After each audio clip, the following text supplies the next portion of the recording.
Oke, siap-siap ya, karena ada perubahan besar yang bakal datang ke sekolah-sekolah di seluruh Indonesia. Ada peraturan baru yang siap mengubah total cara kita mendampingi siswa. Nah, kali ini kita bakal kupas tuntas satu peran yang jadi pusatnya perubahan ini, yaitu guru wali. Yuk kita cari tahu bareng-bareng, apa sih artinya ini buat kita semua? Pasti udah mulai pada denger kan, istilah guru wali ini seliweran di sekolah. Tapi sebenarnya apa sih ini? Cuma ganti nama doang dari yang udah ada? Atau ini beneran revolusi total dalam cara kita mendampingi siswa? Dan yang paling penting nih, dampaknya apa? Buat guru, siswa, dan juga orang tua. Yuk kita bedah bareng-bareng. Oke, biar kita benar-benar paham, kita mulai dari dasarnya dulu ya. Apa sih definisi resmi guru wali itu? Terus landasan hukumnya apa yang bikin peran ini jadi wajib? Yuk kita lihat. Nah, ini dia definisinya. Tolong perhatikan baik-baik ya, ada dua kata kunci di sini, individual dan sepanjang masa belajar.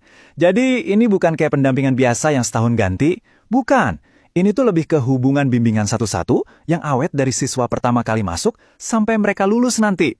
Dan ingat ya, ini bukan sekedar saran atau anjuran loh. Peran ini punya payung hukum yang kuat banget. Ada pasal 9 yang ngejelasin tugas-tugasnya, terus pasal 14 yang ngasih bobot kerja setara 2 jam pelajaran per minggu, dan pasal 18 yang ngasih wewenang ke kepala sekolah buat nunjuk gurunya. Jadi singkatnya ini tuh tugas resmi yang udah terstruktur. Nah, sekarang kita sampai ke pertanyaan yang kayaknya ada di pikiran semua orang. Loh, kan udah ada wali kelas, terus apa bedanya sama guru wali? Oke, biar nggak ada lagi yang bingung, kita bandingin langsung aja yuk. Coba bayangin guru wali itu kayak mentor pribadi. Fokusnya itu ke satu siswa, ngikutin perkembangan personal dan akademisnya secara mendalam. Hubungannya dibangun bertahun-tahun. Nah, beda lagi sama wali kelas. Peran mereka lebih kayak manajer kelas, ngurusin administrasi, dinamika kelas, pokoknya semua kebutuhan satu kelas secara umum. Tapi, biasanya cuma buat 1 tahun ajaran aja. Oke, tabel ini ngerangkum semuanya dengan jelas banget. Coba lihat bedanya. Fokus guru wali itu ke individu ya, sekitar 10-15 siswa dan bisa dari kelas yang beda-beda. Durasinya, jangka panjang. Tugasnya, mentoring. Nah, bandingin sama wali kelas. Fokusnya 1 kelas penuh, durasinya cuma setahun, dan tugasnya lebih banyak administrasi. Poin paling pentingnya nih, 2 peran ini bakal kerja bareng ya, bukan saling menggantikan.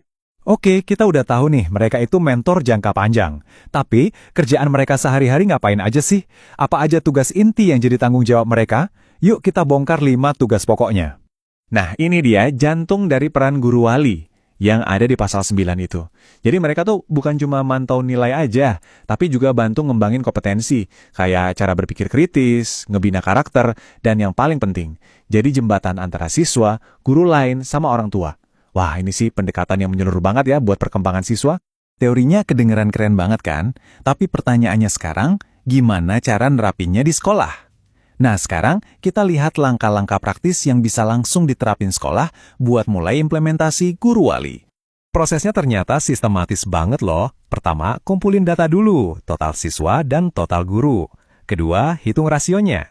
Ketiga, baru deh dibagi kelompok siswanya, dan kelompok ini sifatnya permanen sampai mereka lulus. Keempat, semua disahkan lewat SK. Terakhir, tinggal diumumin ke semua pihak.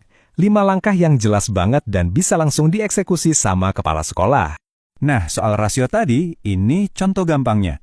Bayangin sekolah punya 300 siswa dan 30 guru. Tinggal dibagi aja, 300 bagi 30. Hasilnya, 10. Jadi, setiap guru akan jadi guru wali buat 10 siswa. Simple, adil, dan yang paling penting, semua siswa jadi kebagian pendampingan. Nggak ada yang ketinggalan. Terus, gimana cara manfaatin waktu 2 JP atau 90 menit per minggu itu? Nah, ini contoh jadwalnya. Praktis banget. Waktunya bisa dipecah-pecah. Misalnya setengah jam buat ngobrol 4 mata sama 1 siswa, bahas akademik, terus setengah jam lagi buat diskusi kelompok kecil, bahas karakter atau proyek bareng. Fleksibel banget kan? Dan pastinya efisien. Oke, bagian ini penting banget. Dokumentasi. Setiap sesi pendampingan itu wajib dicatat dalam jurnal, dan gak sembarangan. Ada 7 komponen wajib yang harus ada. Ini bukan sekedar catatan harian ya, tapi ini adalah bukti kerja, alat buat melacak progres siswa, dan jari dasar buat nentuin langkah selanjutnya. Jurnal ini bisa dibilang jadi jantung akuntabilitasnya. Tentu aja, kalau ada tugas sepenting ini, pasti ada pertanyaan soal pertanggungjawaban. Gimana caranya kita mastiin peran ini benar-benar jalan? Nah, kita akan lihat gimana proses supervisi dan penilaian kinerjanya nanti. Nantinya, kepala sekolah akan melakukan supervisi pakai matriks kayak gini. Jadi akan dilihat nih, tugasnya apa, indikator berhasilnya gimana, dan yang paling penting, bukti fisiknya mana. Contohnya tugas pendampingan, buktinya ya jurnal tadi. Tugas kolaborasi, buktinya notulen rapat. Semuanya jelas terukur dan harus ada buktinya. Selain supervisi rutin, ada juga penilaian kinerja yang formal pakai rubrik. Nah, di sini ada cuplikannya, ada levelnya dari 1 sampai 4. Yang dinilai itu ya seberapa bagus guru wali ngejalanin tugasnya, dari berapa banyak siswa yang didampingi, sampai kualitas kolaborasi dan dokumentasinya. Ini biar standar kualitasnya jelas buat semua.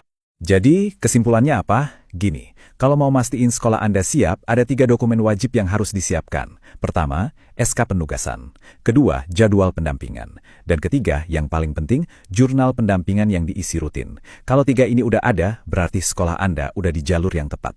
Targetnya, implementasi penuh itu di tahun 2026. Waktu nggak berasa loh, terus jalan. Jadi, pertanyaannya sekarang udah bukan lagi apa itu guru wali, tapi sekolah kita udah siap belum? Semoga bahasan kita kali ini bisa jadi panduan yang jelas buat mempersiapkan peran yang bakal mengubah banyak hal ini di sekolah Anda masing-masing.